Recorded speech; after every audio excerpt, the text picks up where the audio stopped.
지난주에 제가 세 가지 개념으로 말씀을 드렸습니다. 첫째, 우리가 예수님은 하나님의 아들이시다. 이 뜻이 무엇이냐? 그것은 우리 하나님께서 뭐 시집가고 장가가서 아들 낳았다 이런 뜻이 아니고 바로 형상을 가진 우리 하나님, 그죠? 비족에 나타나신 우리 하나님을 이 성경 말씀에서는 하나님의 아들이라 이렇게 부르다고 말씀드렸습니다. 두 번째는 말씀 속에 생명이 있다. 이것은 우리 창조의 원리를 통해서 우리가 공부를 했습니다.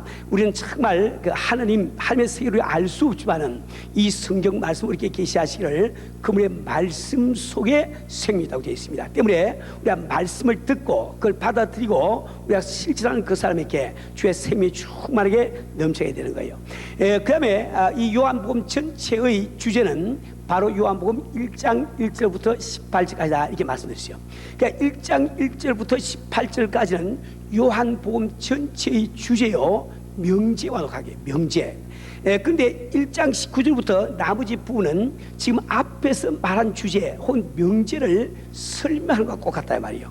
예를 들어서 제가 이렇게 이야기를 가져갑시다. 진공 상태에서는 모든 물건들이 그러니까 그 중량에 관계없이, 무게에 관계없이 똑같은 속도로 떨어진다 이렇게 이야기하면 그것을 명제라고 부르는 거예요. 보통 사람들은 무거운 물건은 빨리 떨어지고 가벼운 물건은 천천히 떨어진다 이렇게 생각하는데, 진공 상태에서는 모든 물건들이 똑같이 떨어진다. 그거 좀 이상하잖아요. 그럼 그 다음에 왜 그렇게 되느냐 설명을 할 거 아닙니까? 그처럼 장세기 지금 1장 1절부터 18절까지는 바로 전체의 명제에 속하고, 그 다음부터 우리 공부할 부분이 그 명제에서 말씀하신 것을 우리에게 설명하기 위해서 되어 있다 이렇게 말씀드렸어요. 그런데 이 명제라고 할 수 있는 1장 1절부터 18절까지는 구절로 보면은 그게는 뼈대가 되는 세 가지 절이 있는데, 그 절을 뭐라고 그랬어요? 1장 1절, 그 다음에 14절, 그 다음에 뭐예요? 18절. 그 세 개의 절이 말하자면 뼈대처럼 되어 있고, 나머지 절들은 그 뼈대를 설명하는, 부연 설명하는 살과 같다 이렇게 말씀드리거든요. 그러니까 여러분들이 이 요한복음 전체의 줄거리를 알기 위해서는 요한복음 1장 1절, 14절, 18절 말씀을 쭉 읽어보면 금방 머리 도는 거예요. 우리 같이 한번 이 본문 우리 그 15페이지 본문 보시면서 1장 1절, 1장 14절, 1장 18절을 연결해서 쭉 한번 읽어봅시다. 조금 천천히 시작. 태초에 말씀이 계시니라. 이 말씀이 하나님과 함께 계시으니 이 말씀은 곧 하나님이시니라. 말씀이 육신이 되어 우리 가운데 거하심에 우리가 그 영광을 보니 아버지의 독생자의 영광이요 은혜와 진리가 충만하더라. 본래 하나님을 본 사람이 없애 아버지 품속에 있는 독생하신 하나님이 나타나시냐, 그죠? 우리 하나님은 태초부터 참 이렇게 계시는데, 우리가 그 하나님을 볼 수 있는 능력이 없고 그 음성을 들을 능력이 없으니까 우리에게는 그 하나님이 그림 속의 떡과 똑같은 거예요. 아무리 그분이 상이 많으시고 자비가 많으시고 참 한다 할지라도 우리가 아무 소용이 없어. 그래서 하나님께서는 그 자신을 이렇게 보이시기 위해서 형상을 입으시고 이 땅에 오시는데, 그분이 바로 우리가 믿는 예수 그리스도다. 그래서 그분이 육신을 입으시고 이 땅에 오시니까 우리가 도무지 알 수 없던, 볼 수 없던 그 하나님을 우리 눈으로 보니까 그분이 정말 이렇게 참 은혜와 진리가 충만하더라. 그래서 이 전체 말씀은 하나님께서 참 그 하나님의 수준에 있을 때는 그 하나님을 본 사람이 아무도 없는데, 이제 예수님이 육신을 입으시고 이 땅에 오시니까 그 아버지 품속에 있는 독사신 하나님이 이를 나타내시다.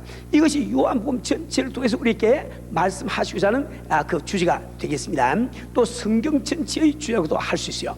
그런데 지금 1장 1절부터 18절까지 그 세 절 말고 나머지 절들이 많이 있죠. 이 절들은 마치 각 그 세 개의 뼈대를 부연 설명하고 있는 그 살과 같다 말이에요. 그래서 여러분들은 지금 그 세 가지 절을 지어 나머지를 괄호 속에 있는 말씀이다 이렇게 보면 되겠는데, 그게 지금 이게 그 설명서에 보니까 본문 말씀의 전체적인 개관이라 이렇게 이야기하고, 그 다음에 세 개의 뼈대를 설명하는 세 개의 괄호 부분이 있다. 그래서 지금 이걸 보면서 우리가 본문을 읽습니다. 세 개의 괄호 부분은, 첫째 괄호 부분은 1장 2절부터 13절까지라고 말씀할 수 있는데, 요것은 지금 1장 1절에서 말씀하신 그 말씀에 대한 부연 설명이 나와 있는 거예요. 그 부연 설명을 다시 조금 더 분석을 해보면 2절 3절에는 말씀과 피조물의 관계가 나와 있습니다. 우리 함께 한번 읽어봅시다. 시작. 그가 태초에 하나님과 함께 계시고 만물이 그로 말미암아 지은 바 되었으니 지은 것이 하나도 그가 없이는 된 것이 없느니라. 이 만물과 우리 예수님의 관계를 나타내고 있습니다. 근데 그 다음에 4절부터 13절까지는 말씀과 타락한 인간의 관계가 나와 있는데, 이것도 역시 조금 더 우리가 나누어 보면은 4절에는 말씀은 우리 타락한 인간의 생료 비자고 되어 있단 말이에요. 그래서 4절 말씀 읽어봅시다. 시작. 5절은 이제 빛에 대한 세상의 반응, 그 빛이 이 세상에 왔는데 우리가 어떻게 반응을 했느냐, 읽어봅니다. 시작. 깨닫지 못했다, 이렇게 되어 있는 거예요. 자, 근데 그 다음에 우리가 알지 못하는 그 빛을 우리에게 알려주시기 위해서 증거하는 그 증인이 두 사람이 있는데, 첫째가 세례 요한이요, 두 번째가 사도 요한입니다. 세례 요한은 바로 구약의 맞춤을 할 수 있고, 그 다음에 사도 요한은 신약의 시작을 할 수 있습니다. 6절부터 8절까지 읽어봅시다. 시작.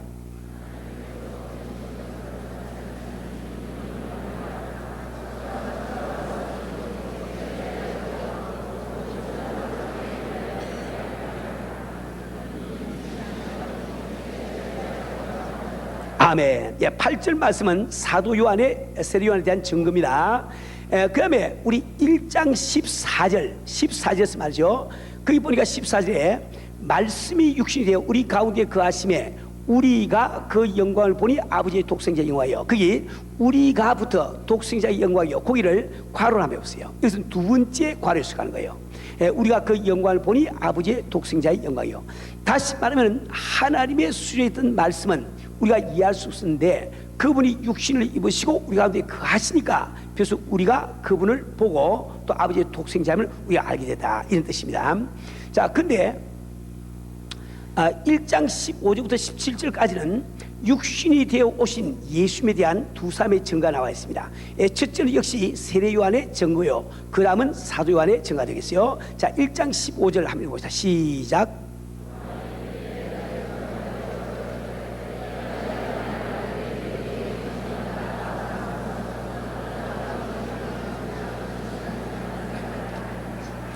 예, 16절 17절 똑똑하게 크게 한번 읽어보세요. 시작.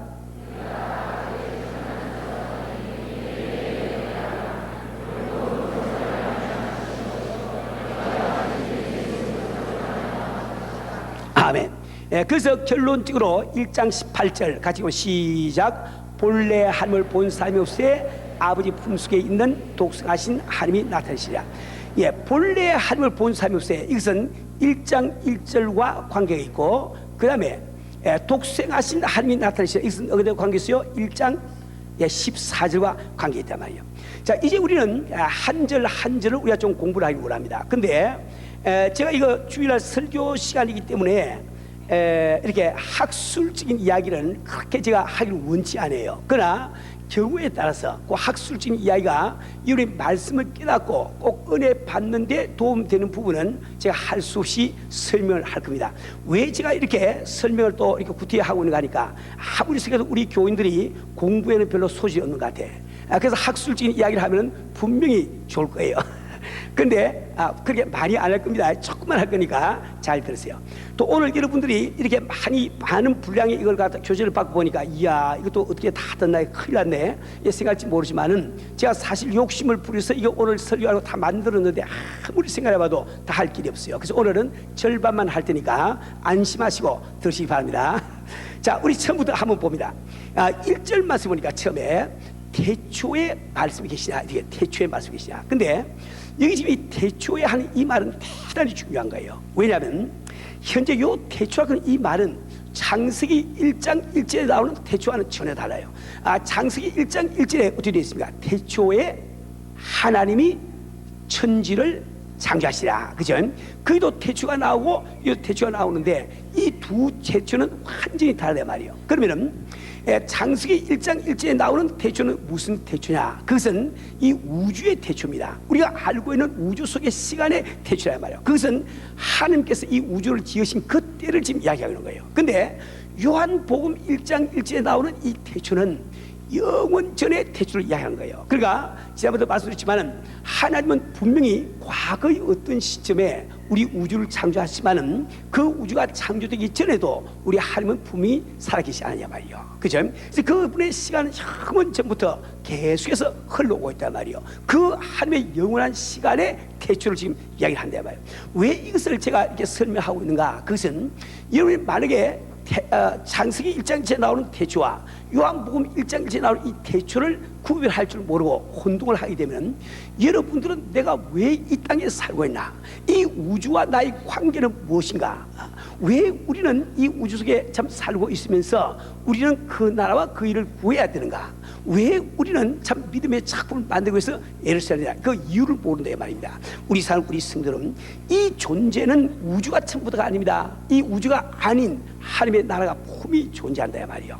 우리가 이 땅에 태어나서 이 지상에 살고 있는 목적은 바로 그 영원한 하나님의 시간 속에 들어가서 그분과 더불어 영생을 누리기 위해서 우리가 살고 있다. 그래서 꼭 여러분들이 기억을 하셔야 되겠어요.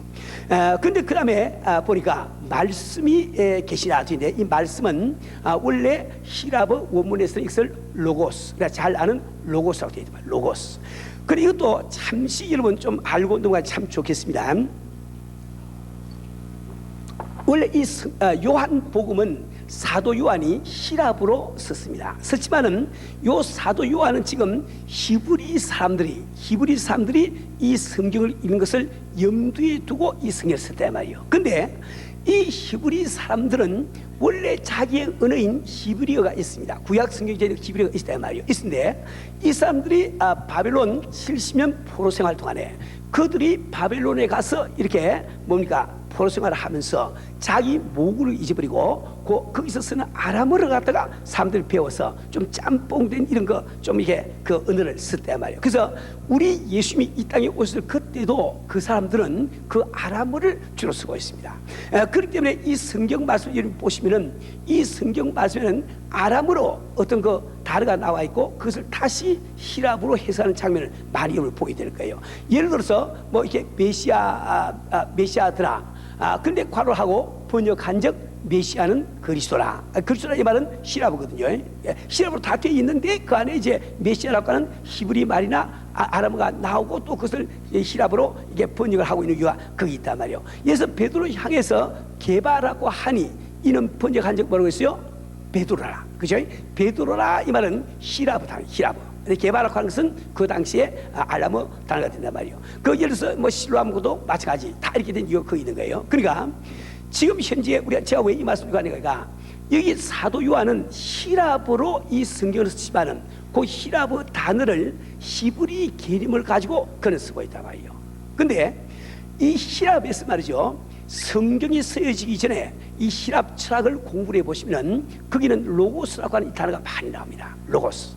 근데 그 히랍 사람들은, 히랍 철학자들은 이 로고스라는 이 단어를 어떤 개념으로 쓰는 거 아니까 그들은 예를 들어서 여기 지금 강대상이 있으면은 요 강대상 배후에는 요 강대상이 되는 개념이 있다, 그림이 있단 말이에요. 설계가 있단 말이에요. 그러니까 내가 이 강대상을 만들 때 이것은 우리가 보는 이 강대상은 현상계에 나타나 있는 사물인데 이것이 이렇게 되기까지는 벌써 만든 사람 마음속에 그 그림이 있을 거 아니에요. 그 그림을 로고스라고 부르는 거예요. 그러니까 집이 한 채 있으면 집을 짓기까지는 먼저 설계가 있어야 되겠는데 그 설계 자체를 로고스라고 부른단 말이에요. 그러니까 히랍 철학은 그 관심이 이 현상계 뒤에 숨어 있는 그 관념, 이 관념을 굉장히 이렇게 중요하게 생각하는 거예요. 그래서 이게 그 히랍 철학의 그에서 나온 우리 세상의 모든 학문 혹은 철학들은 기껏 가봤자 관념, 그 뒤에 배우의 이 사물 뒤에 있는 관념까지 밖에 못 갑니다. 근데 히브리 개념은 완전히 달라요. 완전히 달라서 히브리 사람들이 이렇게 생각합니다. 로고스, 즉 말씀이 있으면은 말씀이라고 하는 것은 뜻을 전달하기 위한 수단이 아니냐. 그러니까 반드시 말씀이 있으면 그 배에 뜻이 있을 거야 말이요. 그죠? 생각이 있을 거야. thought, 생각이 있단 말이야. 그럼 생각이 있으면 반드시 생각하는 자가 있어야 될 거 아니야 말이야. 그죠? 그거까지 나가는 거예요. 그러니까 이 세상은 말이지, 좀 다음 시간에 또 우리 공부하겠지만은 요 세상의 어둠 속의 차이다. 이 말은 그 배후에 있는 thinker, 그가 생각을 못해. 그래서 상처가 뻔히 알 수 있는데 말씀이 있으면은 그 말씀을 전달하기 위한 생각이 있을 것이요. 생각이 있다는 이 말은 그 생각을 하는 분이 계실 거야 말이요. 그분이 바로 하나님이시요 창조자야 말이요. 그까지를 나간다 말입니다. 우선 참고로 그렇게만 이렇게 알아두시고, 그 다음에 이제 3절 말씀 보니까 3절 아니고 세 번째 말씀 보니까 이 두 번째 말씀 보니까 이 말씀이 하나님과 함께 계셨으니, 그 다음에 이 말씀은 곧 하나님이시라. 잘 들어보세요. 이 말씀이 하나님과 함께 계시니 이 말씀은 곧 하나님이시라.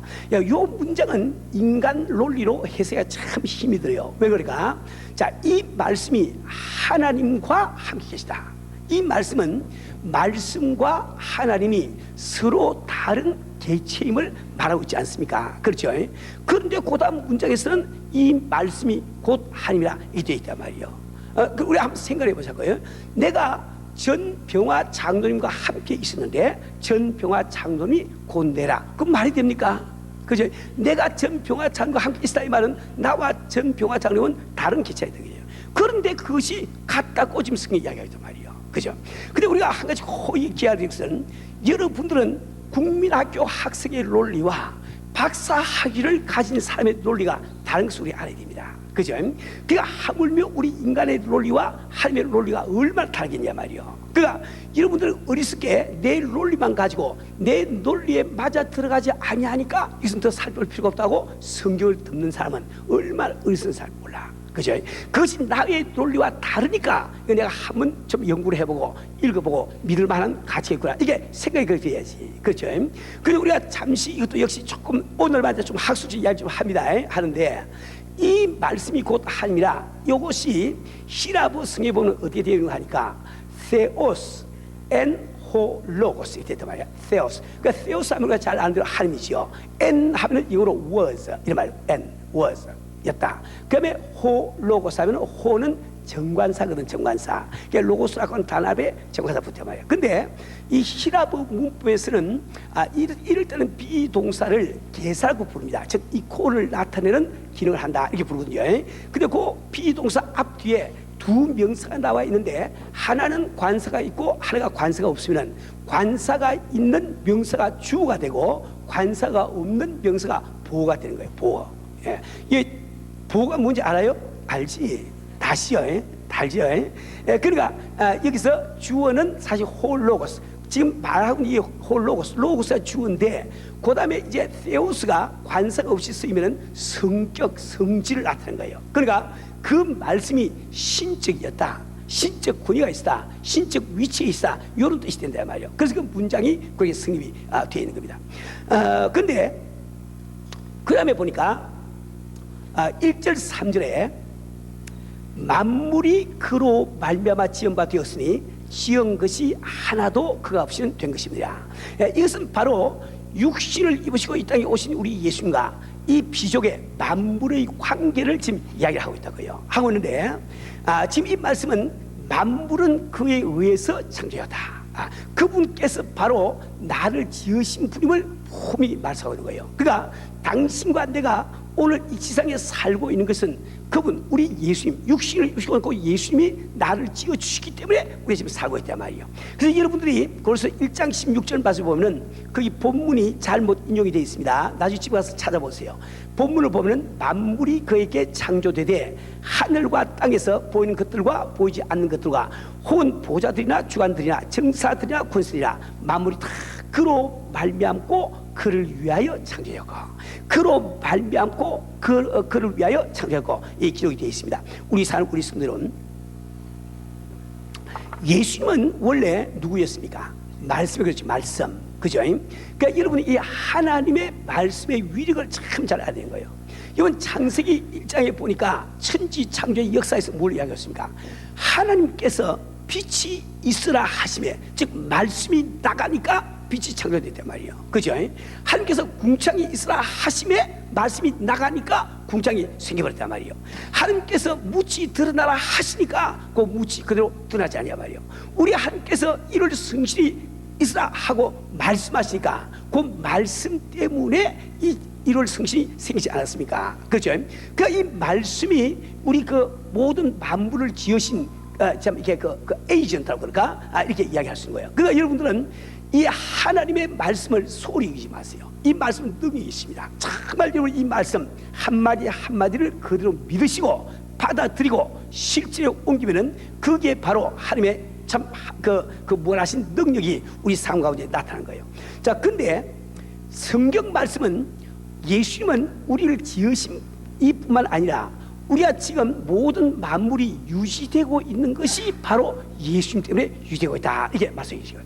그 밑에 보니까 만물은 그로 말미암아 유지된다 하고 에베소 1장 23절 말씀이 나와 있습니다. 같이 한번 읽어봅시다. 시작. 교회는 그의 몸이니 만물 안에서 만물을 충만케 하시는 자의 충만이라. 그러니까 우리 예수님을 지금 설명하기를 만물 안에서 만물을 충만케 하신 자라고 설명되어 있단 말이에요. 그죠?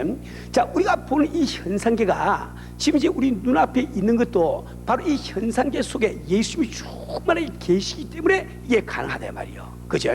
만약에 참 이 만물, 이 물질계에서 예수님이 빠져버리면은 마치 바람 빠진 풍선이 쭈그러진 것처럼 만물은 다 찌그러지고 마는 거예요. 여러분 이걸 조금만 원자학을 좀 공부를 해보시면 이 뜻이 무엇이 금방 이제 아시게 될 거예요. 자, 근데 주님께서 우리 만물을 지으실 때 우리는 바로 그를 위하여 지으셨다고 성경 분명히 말씀하셨습니다. 에베소 1장 10절 말씀 보니까 같이 읽어봅니다. 시작.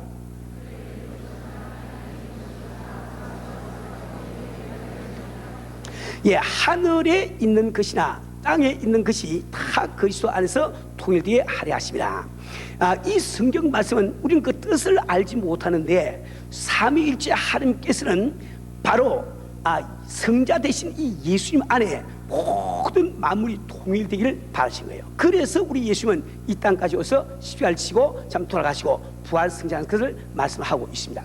자, 우리 예수님 즉 이 말씀은 태초, 처음으로 태초부터 계시다. 자, 이것은 우리에게 무엇을 이야기하는가? 이것은 바로 우리가 믿고 있는 우리 하나님의 그 속성에 대해서 이야기하고 있는 거예요. 그러니까 우리가 믿음이라고, 기독교식에서 믿음이라고 하는 것은 하나님에 대한 믿음이라고 부르는 거예요. 그죠?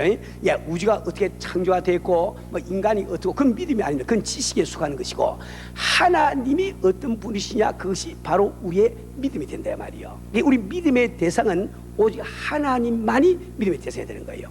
그런데 이 태초라고 하는 이 말씀은 바로 내가 믿고 있는 그 하나님이 어떤 분이신지 이것을 잘 설명을 해주고 있습니다.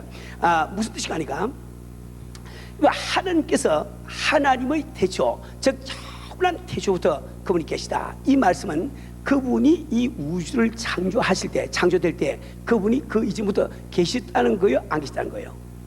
계시다는 거죠.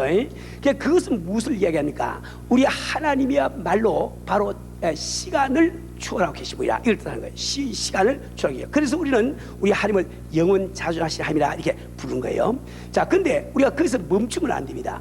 하나님께서 시간을 초월하고 계시다는 뜻이 무엇이냐? 여러분, 시간을 초월하게 되면 자연히 공간을 초월하게 되는 거예요. 그죠?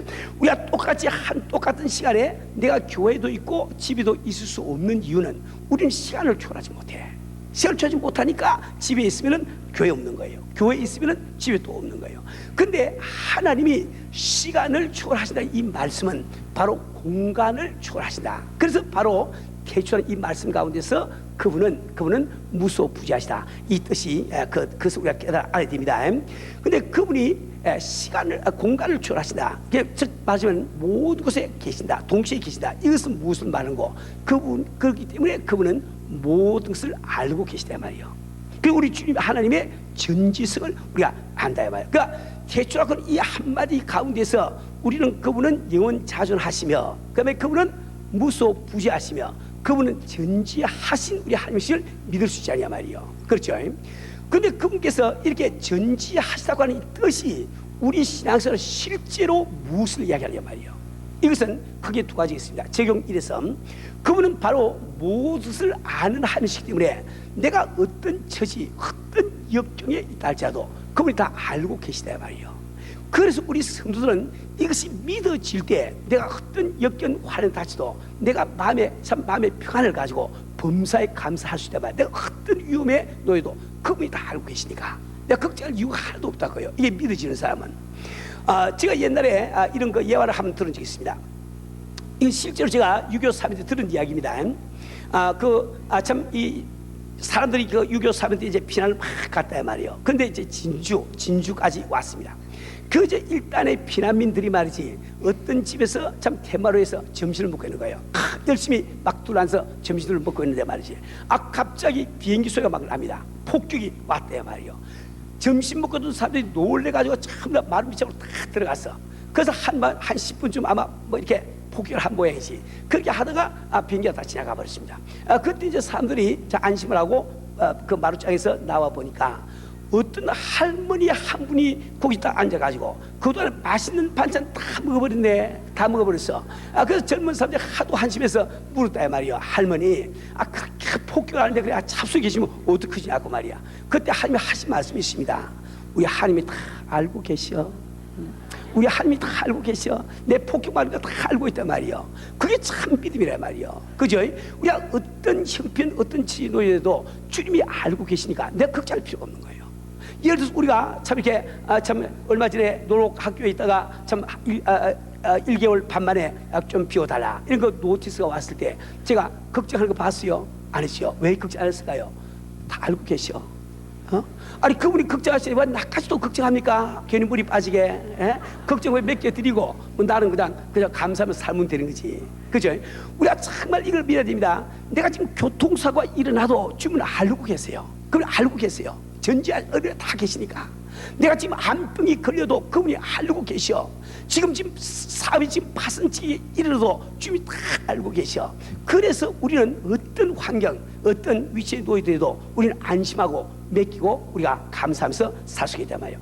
자, 근데 그분께서 무엇을 알고 있다? 이것은 우리 신앙생활 또 무엇을 이야기하는가? 두 번째 지금입니다. 그것은 바로 그분께서 무엇을 알고 계시기 때문에 우리는 어디 가나 무엇을 하고 있거나 그분의 감시의 눈길을 피할 수 있는 이 사실을 알아야 돼. 그죠? 우리가 어디가 있거나 나 혼자 있거나 이불 속에 있거나 나는 하나님의 감시의 눈길을 피할 수 없는 거예요. 자, 이것이 깨달아진 그 사람은 내가 사람 앞에서나 나 혼자 있거나 하나님과 똑같은 경건 생활을 할 수 있는 거예요. 그죠? 자, 우리가 믿음의 세련들을 보면은 그들 가운데는 참 예수를 믿기 때문에 무지무지한 고문을 당하고 고통을 당하고 또 정말 참 칼날에 목이 떨어지고 또 참 이게 십자가에 달려서 화형을 당하고 총살령을 당하고 다 이랬습니다. 근데 그들도 우리와 같은 인간이었습니다. 우리와 같은 인간이었다고요. 그래서 정말 무슨 형태를 바라볼 때 마음속에 그런 참 불안이 없겠어요? 걱정이 없겠냐 말이요. 그들이 정말 참 차가운 칼날에 목이 떨어지고 할 때 그 생명에 대한 애착이 없겠냐 말이요. 그죠? 참 정말 이게 참 불을 찔러서 화익을 해서 죽을 갈 때 내 그에 대한 두려움이 없겠냐 말이요. 근데 왜 그들은 그러한 참 형태를 위해서 그런 싸늘한 참 칼날 아래서 참 이렇게 참 십자가 참 위에서 그들은 나 예수 안 믿겠습니다. 그 말 한마디 못하는 말이에요. 그 말 한마디만 하면은 그 놓이는 거예요. 왜 그들은 그 말을 못합니까? 그것은 자기가 비록 지금 형틀 위에 있다 할지라도 참 이게 사람 칼날 밑에 있지 않더라도 하나님의 눈길을 피할 수 없어. 그분의 감시의 눈길을 피할 수가 없는 거예요. 그래서 우리가 이 대초라고 이것을 우리가 올바르게 깨닫고 믿는다고 하는 것은 우리 신앙생활에 얼마나 중요한지 이루 말할 수가 없다 말이에요. 자, 근데 이제 그 다음에 넘어가서 이 참 예수님과 우리 피조물의 관계는 우리는 바로 그분이 지어주시고 우리는 그분 때문에 지금 현재 내가 살고 있는 겁니다. 산도 지금 우리가 그분 때문에 지금 이 산이 형태를 유지하고 있는 거예요. 그죠? 그런데 또 내가 지음을 받은 것은 오직 예수를 위해서 지음을 받은 말이에요. 그죠? 그러니까 우리가 모든 사람들은 예수를 믿거나 안 믿거나 우리는 예수님에게 빚을 지고 지금 살아가고 있는 거예요. 빚을 지고 살아가는 거예요. 예. 근데 우리 사람들이 예수님의 빚을 지고 살고 있으면서 빚을 진 줄 생각을 못하고 있으니까 그것이 타락한 증거요. 그것이 바로 죄가 되는 겁니다.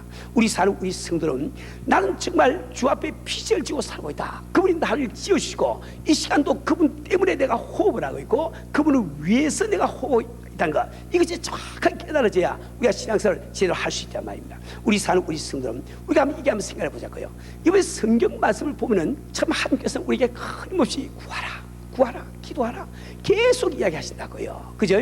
우리 주님 친히 말씀하시를 참 이 마태복음 7장에서 보니까 구하라 그럼 주실 것이요, 찾아 그럼 찾을 것이요, 문을 주라 그러면 열리라 말씀하고 계시죠. 또 우리 주님은 참 요한복음 14장에서 너희가 내 이름으로 구하는 것을 내가 들은 시간하고 말씀하고 계십니다. 또 요한복음 16장에 가보면 그분께서 말씀하시를 너희가 아버지께 구하는 모든 것을 내 이름으로 주시라. 계속 구하라 그걸 말씀하시죠. 왜 우리 주님은 우리에게 구하라 그 말씀을 자꾸 하고 계신가? 그 이유를 알아야 되는 거예요. 우리 성도들은 우리 주님은 우리가 구하기 전에 우리가 필요한 것을 다 알고 계신 분입니다. 근데 우리 필요한 것을 그냥 주시게 되면은 우리가 빚진 자라고 하는 내 자신의 본연의 자세를 못 깨닫습니다.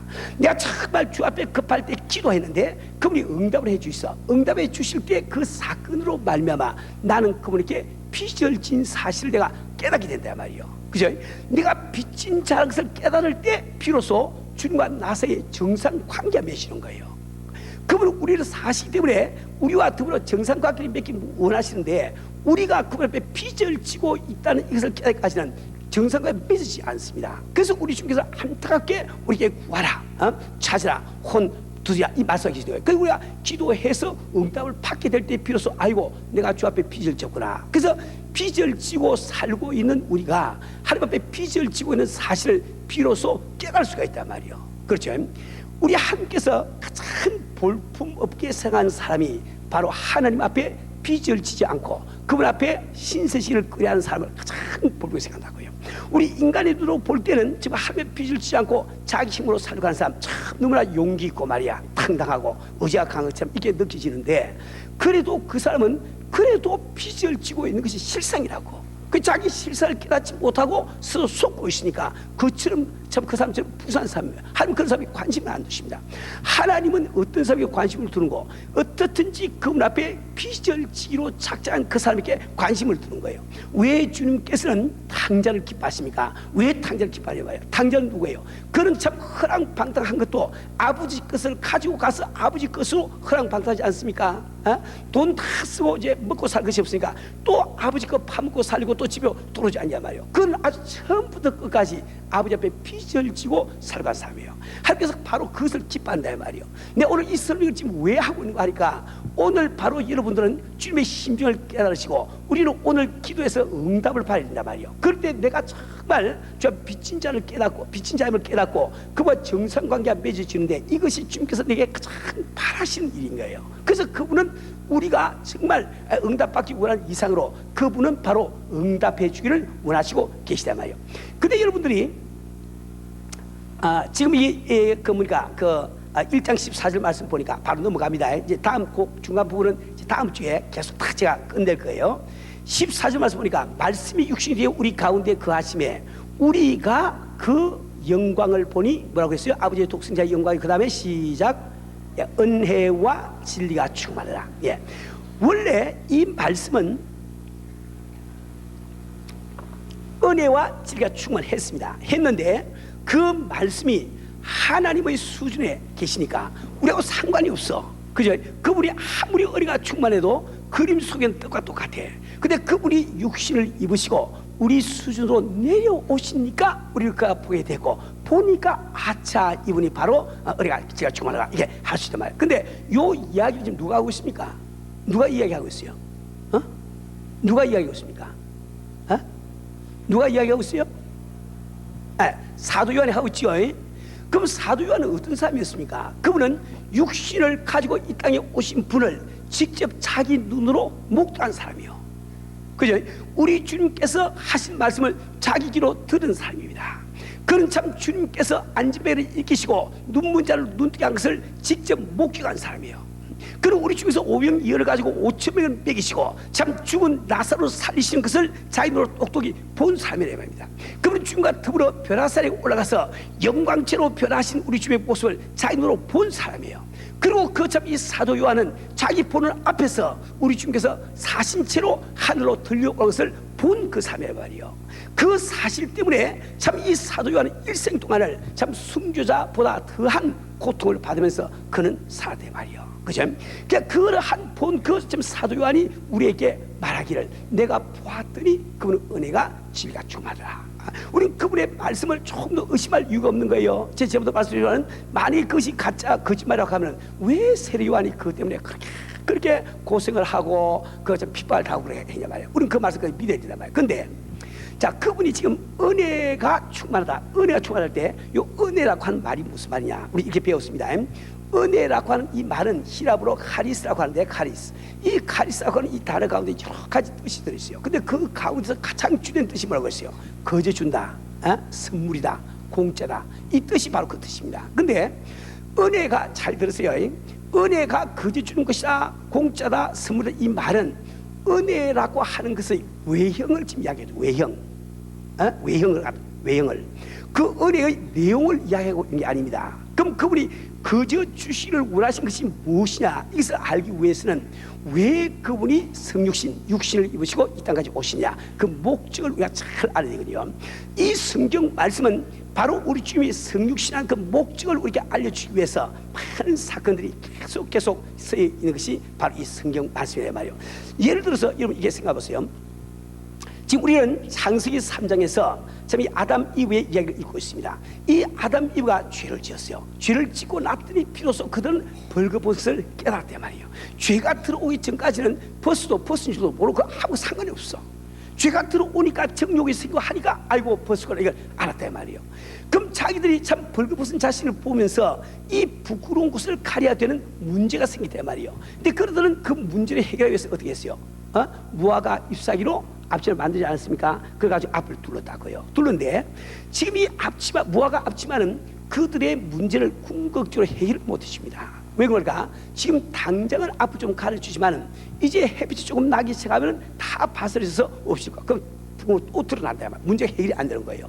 그런데 그들을 찾아오신 하나님의 손에 무엇이 들리시오? 가죽옷이 들리시오. 이 가죽옷이야말로 그들의 문제를 근본적으로 해결해 주는 거예요. 그렇죠? 자, 그럼 이것을 우리에게 무엇을 이야기하고 있습니까? 하나님께서 가죽옷을 들고 계시다. 이건 뭘 이야기하죠? 그 앞에 뭐가 죽었어요? 짐승이 죽었다는 뜻이야. 그죠? 지금 죄를 지은 아담 이브의 문제를 해결하기 위해서 애매한 이 참 짐승이 죽은 것처럼 참 우리 인간이 참 죄를 지었을 때 우리의 문제를 해결하기 위해서 죽어야 될 내가 죽은 것이 아니고 애매한 죄 없는 우리 예수님이 돌아가신 사건을 지금 예표적으로 우리에게 이야기하고 있단 말이에요. 아시겠죠? 자, 이걸 잘 아셔야 됩니다. 우리 예수께서는 십자가를 지고 돌아가시는데 그분은 물론 우리 죄를 짊으시고 참 지옥 갈 수밖에 없는 우리가 영생 얻기 위해서 돌아가시오. 근데 십자가 사건은 그래서 끝난 게 아닙니다. 오늘 이걸 잘 들으세요. 여러분이 참 이게 출애굽기 15장에 보면은 마라의 쓴물 사건이 나옵니다. 마라의 쓴물 사건이라는 말이에요. 거기 보면은 이스라엘 백성들이 모세를 선두해 가지고 참 홍해를 가로 나왔어요. 나와서 얼마 안 있어 마라라고 하는 지역에 갔는데 거기 갔더니 물이 다 써 마실 수가 없어요. 다 죽게 됐습니다.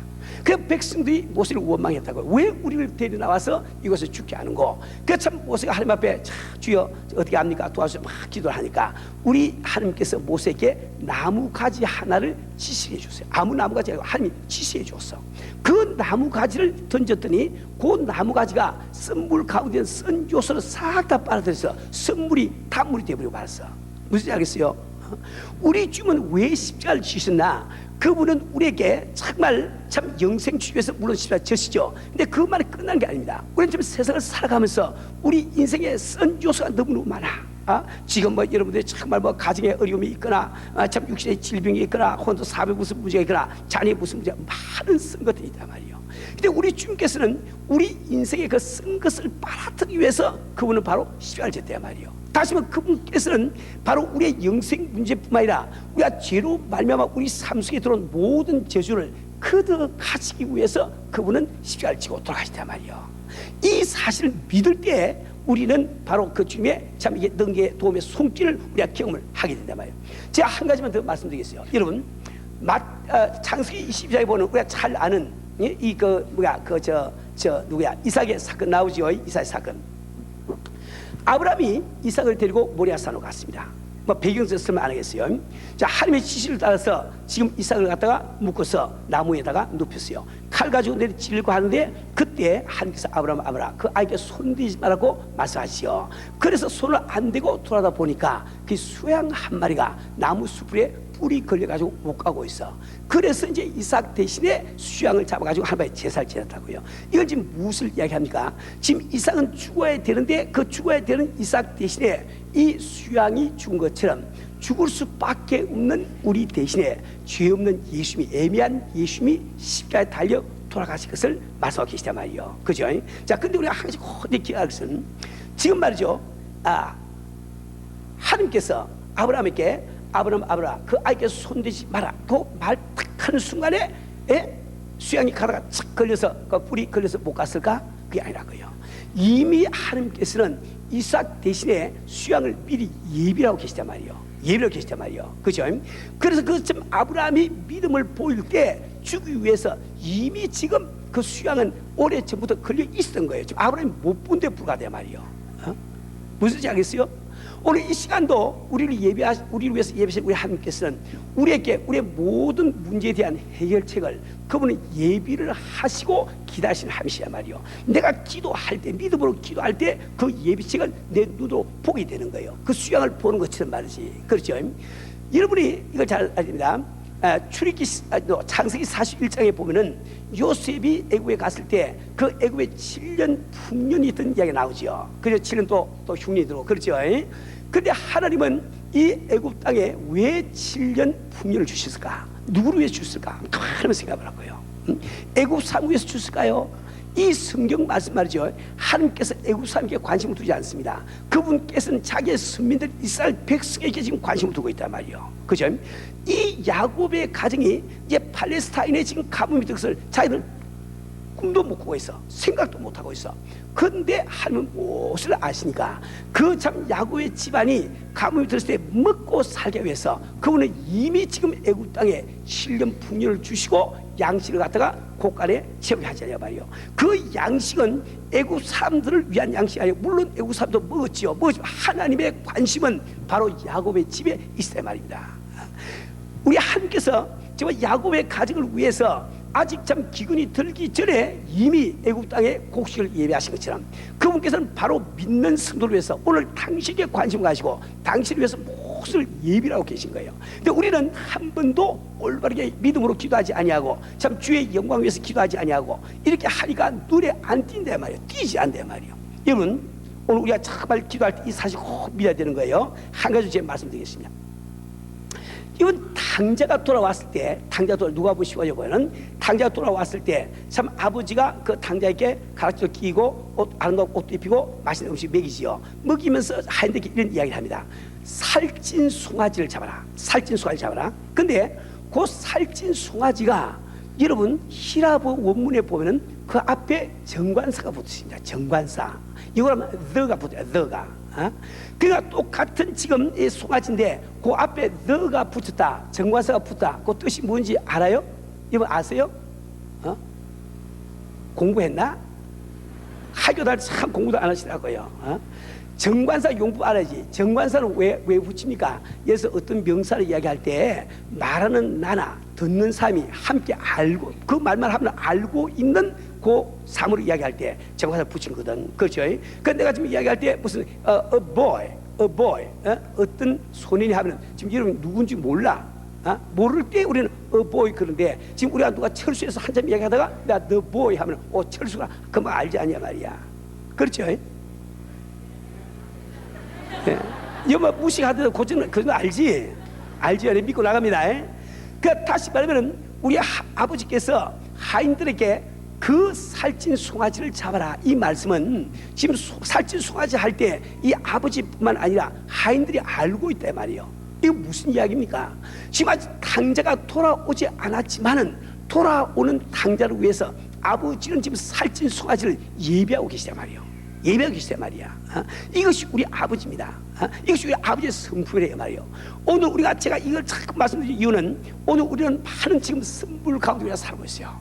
우리가 해결해야 됩니다. 해결하고 우리는 정말 그 나라와 그 일을 구한 살아야 되는 거예요. 지금 정말 우리가 참 평안과 참 기쁨과 상이 넘치는 삶을 살려고 원하시는데 왜 우리가 쓸데없이 우리가 그런 참 선물을 마시면서 살아야 되겠냐 말이에요.